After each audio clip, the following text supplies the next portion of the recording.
Hello বন্ধুরা, তো দেখো চলে এসেছি আজকে ভেজ বিরিয়ানি নিয়ে।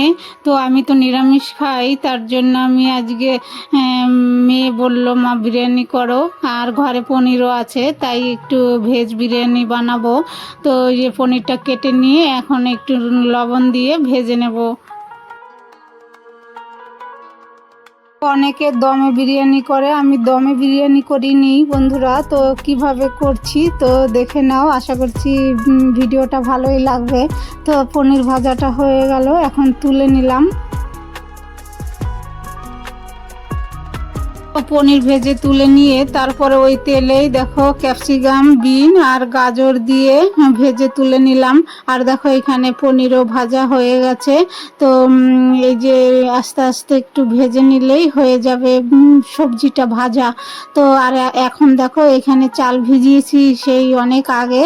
তো চালটা শুধু জল দিয়ে লেবু দিয়ে ভিজিয়ে রেখেছিলাম। আর ওইখানে মশলা, বাদাম, কাজু বাদাম, চিনে বাদাম আর চারমগজ তো ভিজিয়ে রেখেছিলাম একটু গরম জলে। আর এইখানে জিরে গুঁড়ো, ধনে গুঁড়ো আর লঙ্কা গুঁড়ো জলে গুলিয়ে নিয়েছি।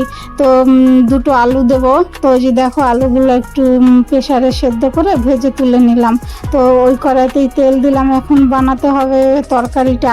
তো ফোড়নে দিলাম জিরে, তেজপাতা, শুকনো লঙ্কা আর এই যে এখানে আদা, কাঁচা লঙ্কা, জিরে গুঁড়ো, ধনে গুঁড়ো একসঙ্গে পেস্ট করে নিয়েছিলাম।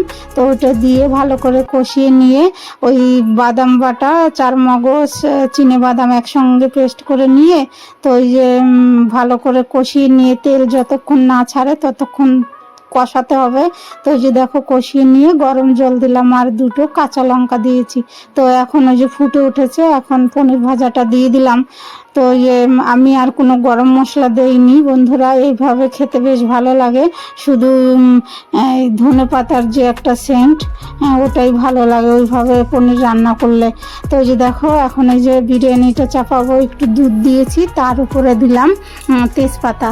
তো ওই যে এক লেয়ার ভাত, এক লেয়ার সবজি, আবার পনিরের তরকারি সব দিয়ে দিয়ে লেয়ারে লেয়ারে ভালো সুন্দর করে দিয়ে এই যে এখন দিলাম বিরিয়ানি মশলা আর একটু মিঠা আতর, একটু গোলাপ জল আর এখানে দিলাম একটু দুধে ফুড কালার গুলিয়ে নিয়েছি। তো এই যে এখন একটু ঢেকে দিলাম। তো দেখো বন্ধুরা আমার ভেজ বিরিয়ানিটা রেডি হয়ে গেছে।